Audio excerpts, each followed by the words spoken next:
یہ ذکر اس گمشدہ بیٹے کا ہے جسے میرے والدین بھی فراموش نہ کر سکے۔ ماں باپ ہمیشہ اولاد کے غم بانٹتے ہیں، لیکن ہمیں سمجھ نہیں آتا تھا کہ ہم اپنے والدین کا غم کس طرح بانٹیں۔ انہیں قاسم بھائی کے غم میں روتا دیکھ کر ہم خود حوصلہ ہار جاتے تھے۔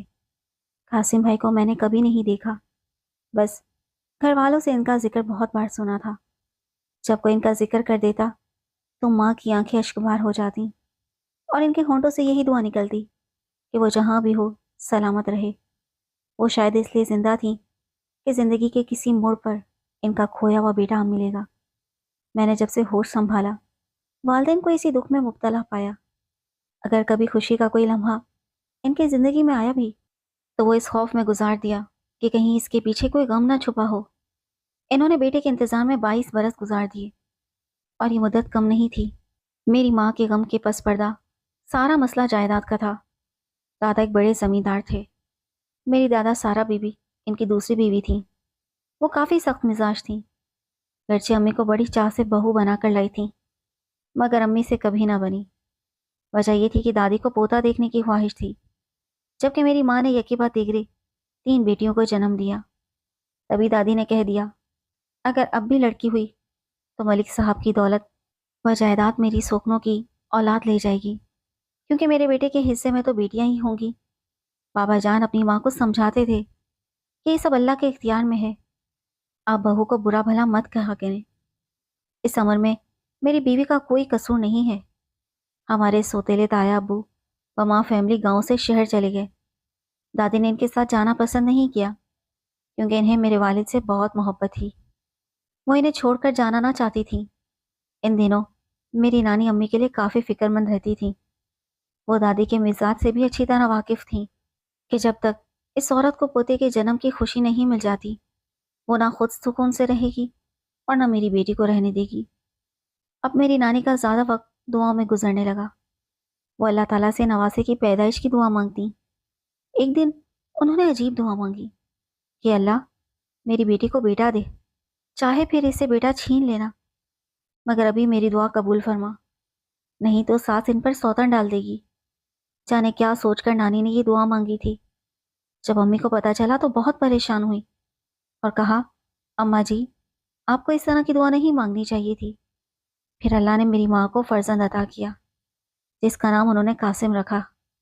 امی سے بہت پیار کرتی تھی، ایک لمحے کو خود سے جدا نہیں کرتی تھی۔ دل میں یہ خوف بیٹھ گیا تھا کہ اگر قاسم ان سے دور ہو گیا تو وہ اس کی جدائی برداشت نہ کر سکیں گی۔ ان کے دل پر نانی کی مانگی ہوئی دعا کا ڈر بیٹھ گیا تھا۔ قاسم کے بعد میرا دوسرا بھائی پیدا ہوا، جس کا نام فاروق رکھا گیا۔ ماں کو بڑا بیٹا سب سے زیادہ پیارا تھا۔ وہ اسے دریا، نہر، پہاڑوں اور ایسی جگہوں پر جانے سے منع کرتی جہاں حادثہ پیش آنے کا احتمال ہوتا۔ قاسم یوں تو بہت فرمانبردار تھا، لیکن امی کی نصیحتوں کو ایک کان سے سن کر دوسرے کان سے اڑا دیتا تھا۔ امی کہا کرتی تھی، میں نے قاسم کو ہمیشہ اداس دیکھا، اور جب میں اس سے پوچھتی تو وہ کہتا، پتہ نہیں کیوں میرا دل ماندہ رہتا ہے، مجھے لگتا ہے کہ میں کہیں کھو نہ جاؤں، خود کو اکیلا محسوس کرتا ہوں، حالانکہ میں اکیلا تو نہیں، آپ سب لوگ میرے ساتھ ہوتے ہیں۔ ماں پیار سے کہتی، تیری بلائیں میرے سر، تو ایسی باتیں نہ کیا کر جو ہم کو اداس کر دیتی ہیں۔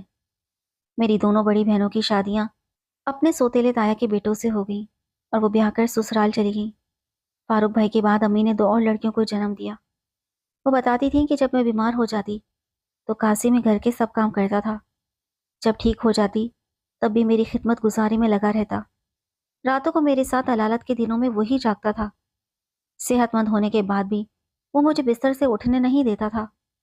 جب وہ ہم سے جدا ہوا، اس کی عمر 14-15 برس تھی۔ اس نے میٹرک کا امتحان دیا تھا۔ یہ رمضان المبارک کا مہینہ اور 20واں روزہ تھا۔ اس نے بھی روزہ رکھا ہوا تھا۔ اس کے کچھ دوست گاؤں سے ملنے آئے ہوئے تھے۔ انہوں نے قاسم سے کہا کہ وہ اس کے ساتھ نہانے چلے۔ ہمارے گاؤں کے قریب ایک بڑی نہر تھی جہاں نوجوان لڑکے نہاتے اور تفریح کے لیے جایا کرتے تھے۔ قاسم بھائی اور فاروق بھائی دونوں ہی امی کو بتائے بغیر اپنے دوستوں کے ساتھ نہر پر چلے گئے۔ ماں بتاتی تھیں کہ انہوں نے دونوں بیٹوں کو جاتے وقت دیکھا تھا، فاروق آگے اور قاسم اس کے پیچھے تھا۔ جب ان کی نگاہ پڑی، قاسم دروازے سے نکل چکا تھا، صرف اس کا بازو ہی دیکھ سکیں۔ وہ تبھی دروازہ بند کر کے گلی میں چلا گیا۔ امی کی پکار ان کے حلق میں ہی رہ گئی۔ بس یہ بیٹے کی دید کا آخری منظر تھا، اور یہ منظر میری ماں کی نگاہوں میں بس گیا تھا۔ یہ کہتے ہوئے ان کی آواز دکھ سے بھر جاتی کہ ہائے، میں تو اپنے بیٹے کو آخری بار پیار بھی نہ کر سکی۔ فاروق بھائی قاسم کے ساتھ جاتا ضرور تھا، لیکن وہ پانی سے ڈرتا تھا، تبھی اس نے کبھی نہر میں نہانے کی کوشش نہیں کی تھی۔ اسے تیرنا نہیں آتا تھا، اسی لیے وہ کنارے پر کھڑا رہتا۔ مگر قاسم نہر میں تیرنے کا شوقین تھا، لیکن اس دن بدقسمتی سے نہاتے وقت وہ اچانک ایک بڑے بھنور میں پھنس گیا۔ اس نے دوستوں کو مدد کے لیے پکارا۔ اسے ڈوبتا دیکھ کر کسی کی بھی ہمت نہ ہوئی کہ اسے بچانے جاتا۔ سبھی کو یہ خوف تھا کہ اگر ہم نے بھنور میں چھلانگ لگائی تو ڈوب جائیں گے۔ جب فاروق نے دیکھا کہ کوئی قاسم کو بچانے نہیں جا رہا تو وہ مدد کے لیے گھر کی طرف دوڑ پڑا۔ اسے خبر نہ تھی کہ پیچھے اس کے بھائی پر کیا گزری۔ نہر کے قریب ہی خانہ بدوشوں کے خیمے تھے، جو اگلے دن کسی کو بتائے بغیر وہاں سے چلے گئے۔ وہاں کے رہنے والوں کا کہنا تھا کہ ان لوگوں نے میرے بھائی کو نکال لیا تھا، تبھی وہ اس طرح اچانک چلے گئے۔ امی کا خیال تھا کہ انہوں نے ایسا ہی کیا ہوگا۔ میرے بھائی کو پانی سے نکالتے ہوئے دوستوں میں سے کسی نے نہیں دیکھا تھا۔ ان خانہ بدوشوں کو کوئی نہ جانتا تھا۔ میرے گھر والوں کو آج بھی اپنی غلطی کا شدت سے احساس ہے کہ اگر وہ اس وقت ان کے خیموں کی تلاشی لیتے تو اسی دن قاسم ان کو مل جاتا۔ کئی ماہ گزر گئے۔ امی اپنے حواسوں میں نہ تھی، ہر چیز سے لاتعلق سی ہو کر رہ گئی تھی، کسی بات کا ہوش نہیں تھا، اور میرے والد صاحب پیروں فقیروں کے چکر میں پڑ گئے تھے۔ اسی دوران میرے دادا بھی انتقال کر گئے۔ قاسم کو ڈھونڈنے میں والد صاحب نے کوئی کسر نہ چھوڑی۔ پھر کسی نے میرے بابا کو استخارہ کرنے کا مشورہ دیا، جس پر انہوں نے عمل کیا۔ رات کو خواب میں دیکھا کوئی کہہ رہا تھا کہ فلاں جگہ جانا ہے، مگر اکیلے جانا ہے اور کسی کو نہ بتانا۔ بس اتنا ہی خواب تھا۔ صبح میرے والد نے چچا کو ساتھ لیا۔ وہ جگہ دادو شہر کے قریب واقع تھی۔ میرے چچا اکثر دادو آتے جاتے تھے اور تمام راستوں اور علاقوں سے واقف تھے، تبھی بابا نے انہیں ساتھ لے لیا تھا۔ یہ علاقہ بہت خراب تھا، لیکن انہیں وہاں کوئی نہ ملا۔ پھر دونوں نے آس پاس کے رہنے والوں سے پوچھا۔ انہوں نے بتایا کہ یہاں خانہ بدوش ٹھہرے ہوئے تھے، مگر رات کو اچانک چلے گئے۔ والد صاحب نا امید ہو کر واپس آ گئے۔ اسی رات بابا جان نے اپنے والد کو خواب میں دیکھا، جو غصے میں کہہ رہے تھے کہ جب میں نے کہا تھا کہ اکیلے جانا اور کسی کو مت بتانا، تو پھر تم کیوں کسی کے ساتھ گئے؟ اب ساری زندگی قاسم کا انتظار کرو۔ یہ خواب دیکھ کر بابا جان ہڑبڑا کر اٹھ بیٹھے اور بہت زیادہ پریشان ہو گئے۔ وہ اس بات پر ہر وقت افسردہ رہتے کہ کاش میں اکیلے جاتا تو شاید میرا بیٹا مل جاتا۔ خدا جانے اس خواب کا کیا مطلب تھا، خواب سچا تھا یا محض ایک وہم، لیکن میرے والد کے دل میں یہ وہم بیٹھ گیا کہ انہیں خواب میں ملے اشارے پر عمل کرنا چاہیے تھا۔ بہرحال یہ تو نصیب کی بات تھی کہ کوئی کھویا ہوا ملے یا نہ ملے، مگر تعصف ایک اور مصیبت بن کر دلوں میں کسی ناک کی طرح بیٹھ گیا۔ والد نے خواب صرف والدہ کو بتایا اور امی نے ہر کسی کو بتا دیا کہ ہم سے کہیں نہ کہیں غلطی ہوئی ہے، ورنہ ہمارا بیٹا ہمیں مل جاتا۔ اس کے بعد میرے والدین کو کئی باتیں سننے کو ملی۔ کوئی دلاسا دیتا کہ وہ زندہ ہے، ضرور آئے گا۔ کوئی کہتا کہ وہ اس دنیا سے چلا گیا ہے، جب ڈوب گیا تو کہاں سے واپس آئے گا۔ لیکن میرے والدین یہ ماننے کو تیار نہیں تھے کہ وہ ڈوب گیا ہوگا۔ وہ کہتے تھے کہ جو ڈوب جاتے ہیں ان کی لاش پانی پر آ جاتی ہے، اگر ہمارا بیٹا ڈوبا ہوتا تو ضرور اس کا کچھ نہ کچھ پتہ چلتا۔ وہ یقین رکھتے تھے کہ وہ زندہ ہے اور کبھی نہ کبھی ضرور ملے گا۔ امید کا چراغ اسی طرح کبھی جلتا کبھی بجھ جاتا تھا۔ وقت تیزی سے گزرتا رہا، یہاں تک کہ 22 سال گزر گئے۔ ماں اس صدمے کو سہتے سہتے کئی بیماریوں میں مبتلا ہو گئی۔ زندگی میں انہوں نے جتنے دکھ دیکھے تھے، یہ دکھ ان سب پر بھاری تھا کہ بیٹے سے ملنے کی آس ٹوٹتی ہی نہیں تھی۔ ایک روز ایک عجیب واقعہ ہوا۔ تایا جو شہر میں رہتے تھے ہم سے ملنے آئے۔ انہوں نے بتایا کہ وہ ایک اسٹور پر خریداری کے لیے گئے تھے۔ ان کی بیوی گاڑی میں بیٹھی تھی اور بیٹے ان کے ہمراہ اسٹور میں تھے۔ تبھی 2 لڑکے تائی کے پاس آئے اور بولے کہ آپ کو قاسم نے بلایا ہے۔ تائی کو اس وقت میرا بھائی بالکل یاد نہ آیا۔ انہوں نے لڑکوں سے کہا کہ میں کسی قاسم کو نہیں جانتی۔ تب لڑکوں نے جواب دیا کہ وہ تو آپ کو جانتا ہے۔ یہ سن کر تائی نے کہا کہ اگر وہ مجھے جانتا ہے تو اسے کہو کہ یہاں آ کر مجھ سے ملے۔ لڑکوں نے جواب دیا کہ وہ یہاں نہیں آ سکتا، اس کی مجبوری ہے، آپ ہمارے ساتھ چلیں، بس ایک بار اس سے مل لیجئے۔ ان لڑکوں نے میری تائی پر کافی زور ڈالا، بہت منت سماجت کی کہ وہ ان کے ساتھ چلیں، مگر تائی نے انکار کر دیا اور وہ مایوس ہو کر چلے گئے۔ جب اس بات کا ذکر انہوں نے اپنی بہو یعنی میری بڑی بہن سے کیا تو وہ بے قرار ہو گئی۔ بولی کہ تائی جان، قاسم ہمارا کھویا ہوا بھائی ہے، وہ ہمیں ایک لمحے کو بھولتا نہیں، پل پل یاد رہتا ہے، آپ کیسے اسے بھول گئیں؟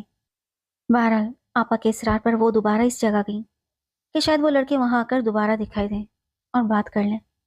شاید قاسم کہیں قریب ہو اور اس نے تائی کو دیکھ لیا ہو، تب ان لڑکوں کو ان کے پاس بھیجا ہو، مگر وہ لڑکے وہاں نہیں تھے۔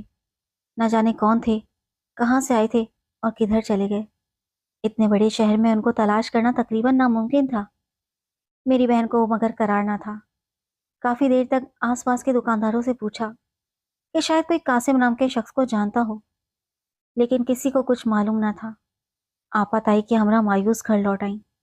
انہوں نے امی ابو کو یہ بات بتائی تو ایک بار پھر زخم تازہ ہو گیا۔ میرے ماں باپ کا چین و سکون جو پہلے ہی لٹ چکا تھا مزید برباد ہو گیا۔ یہ معامہ پھر بھی حل نہ ہوا کہ اگر قاسم زندہ ہے اور اس نے بازار میں تائی کو پہچان لیا تھا تو گھر لوٹ کر کیوں نہیں آتا؟ وہ اپنے ماں باپ سے ملنے سے قاصر اور مجبور کیوں ہے؟ اور اگر وہ زندہ نہیں ہے تو پھر وہ لڑکے کون تھے جو قاسم کا پیغام لائے تھے؟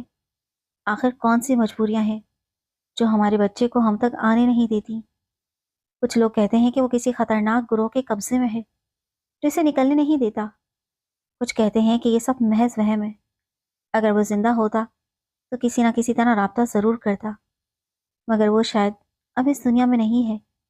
میرے والدین جب تک زندہ رہے انہوں نے اپنے بیٹے کی موت کو قبول نہیں کیا۔